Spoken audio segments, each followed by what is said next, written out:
নমস্কার, সবাই কেমন আছেন? আশা করি সবাই খুব ভালো আছেন।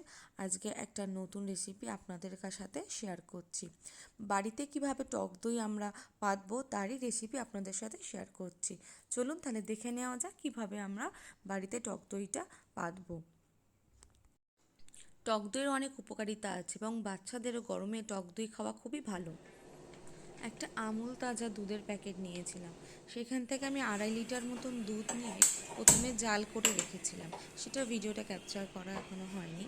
তো তারপর জাল করা দুধটা ঠান্ডা করা ছিল, সেই দুধটা তারপরে আমি আবার একটু হালকা গরম করার জন্য গ্যাসে বসালাম। তারপরে দুধটা কতটা গরম হয়েছে দেখার জন্য আমি খালি আঙুল দিয়ে দেখছিলাম যে কতটা গরম হয়েছে।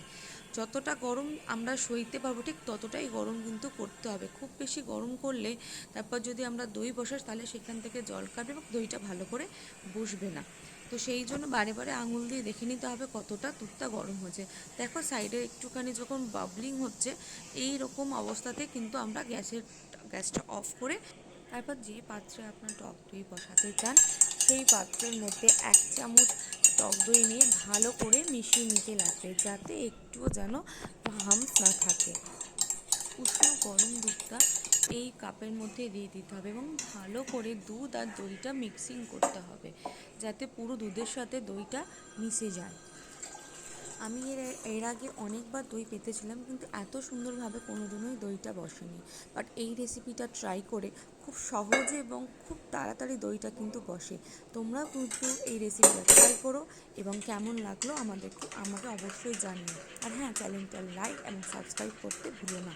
এত সুন্দর ছোটো ছোটো রেসিপি জানার জন্য অবশ্যই বেল আইকনটা প্রেস করে দিও।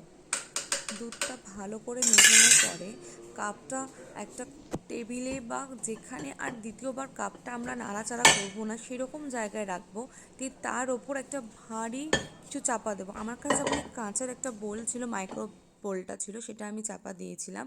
তা এরমভাবে রেখে দিতে হবে 4-5 ঘন্টা, যাতে আর কোনো রকমভাবে নাড়াচাড়া না হয়।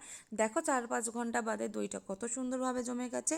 যারা টক দই খেতে ভালোবাসো কিন্তু টক হয় বলে খেতে পারো না, তারা কিন্তু এই দইটা ট্রাই করতেও পারো। বাচ্চাদের জন্য খুব উপকারী এবং যারা ডায়েট করো, চিনি ছাড়া দই খাও, তারা কিন্তু এটা এক নিমিষে খেতে পারো। দারুণ টেস্ট হয় দইটা।